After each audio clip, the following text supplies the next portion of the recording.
శ్రీకాకుళం పట్టణంలోని నానుబల వీధిలో వెలిసిన శ్రీ వేణుగోపాల స్వామి ఆలయంలో అమ్మవారికి సారే సమర్పణ కార్యక్రమం జరిగింది.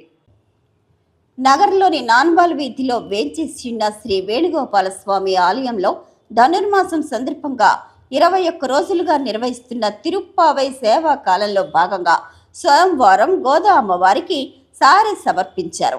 పసుపు, కుంకుమ, అనేక చీరలు, అనేక రకములైనటువంటి మిఠాయిలు గోదా అమ్మవారికి సమర్పించారు.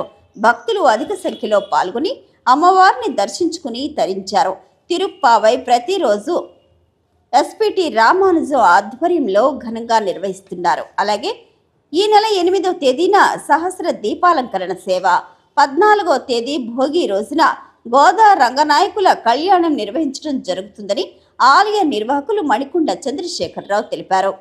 ఆలయ కమిటీ సభ్యులు నామాన కృష్ణారావు, గుప్తా, రవి, గోవిందు, శ్రీనివాసరావు, ఆలయ కమిటీ మెంబర్లు తదితరులు పాల్గొని తమ సహాయ సహకారాలు అందిస్తున్నారు.